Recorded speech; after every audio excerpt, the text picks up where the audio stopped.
Join me as I take on the challenge of cramming a 3-day LA itinerary into just 24 hours. Let's see how much I can actually do. I've always wondered, can you really experience the best of LA in just a day? I mean, we're talking about a city that's known for its traffic, its sprawling landscape, and its endless options for food, entertainment, and adventure. But what if you only had 24 hours to fit it all in? Would you be able to see the sights, taste the flavors, and soak up the vibes of this iconic city? That's exactly what I'm about to find out. Trying to cram a 3-day itinerary into a single day is a recipe for chaos.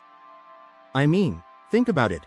You're talking about visiting iconic spots like Universal Studios, Griffith Observatory, and Santa Monica Pier, all while trying to fit in meals at trendy restaurants, and maybe even squeezing in a hike or a beach trip if you're feeling ambitious. It's a lot to take on, and it's going to require some serious planning and prioritizing if I want to make the most of my time. I knew going into this challenge that I was going to have to make some tough decisions about what to prioritize and what to sacrifice.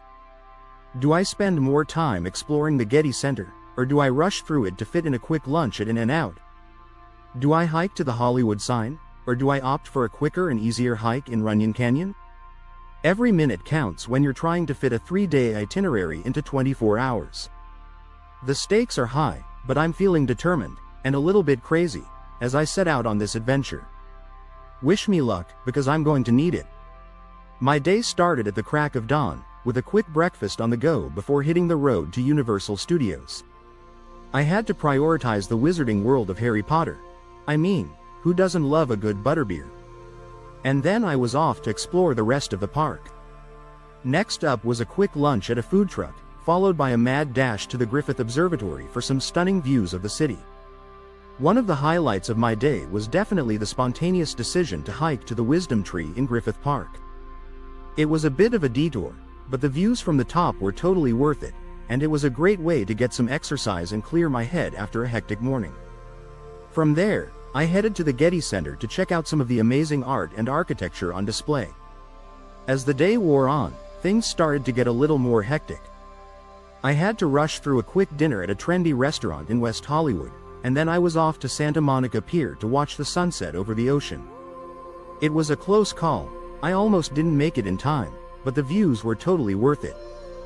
But the most thrilling moment of my day had to be the impromptu dance party I stumbled upon in Venice Beach. I was walking along the boardwalk, taking in the sights and sounds, when suddenly I found myself surrounded by a group of people dancing to music being blasted from a boombox. It was totally spontaneous, totally fun, and totally LA.